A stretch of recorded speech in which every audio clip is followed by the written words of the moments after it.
Gottfried Schlaug started playing when he was 7 years old. He could have had a career in music, but decided to become a neuroscientist instead. Gottfried has scanned the brains of dozens of professional musicians to work out how they produce the brain power that music demands. There's hardly any other skill, any other activity that would involve this much brain real estate. The right question to ask would be, which parts of the brain are not active while you're playing a musical instrument? Music is serious multitasking.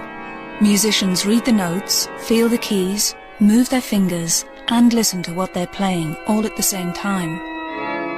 Gottfried found that musicians' brains look like they're built for this job. Several areas are bigger than normal. One of them is the cerebellum. It takes up only 10% of brain volume, but there are more nerve cells crammed into this small space than there are in the rest of the entire brain. This tiny organ works harder and faster than any other part of the brain, as it orchestrates the movements of thousands of muscle fibers in the body. A skilled pianist can play up to 30 notes per second with exquisite timing, so a bigger cerebellum may well be better. Another area that is bigger in musicians is the corpus callosum, a strip of tissue connecting the two hemispheres. It's a mission-critical organ in a piano player who needs to precisely synchronize the movements of the left and the right-hand sides of the body. Each side is managed by one half of the brain, so the two hemispheres have to work in harmony. A bigger corpus callosum contains more nerve fibers, so more signals could travel from one side to the other and speed up communication. But why are musicians' brains different? Are they born or made? Gottfried has teamed up with Ellen Winner to investigate whether the brain shapes music or music shapes the brain. People have looked at adults with talent and shown that their brains are different, which does not get at the question. So actually our study will be the first study to test the question of whether we can find the brain basis of talent prior to training.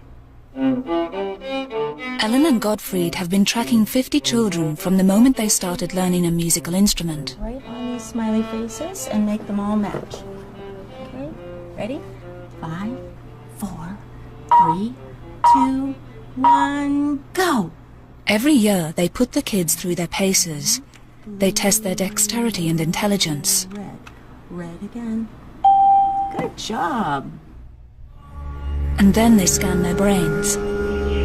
After only 1 year of playing, Ellen and Gottfried can see that the kids' brains are starting to change. The areas responsible for hearing and analyzing music are more active than those of children who don't play an instrument. To Gottfried, this is no surprise.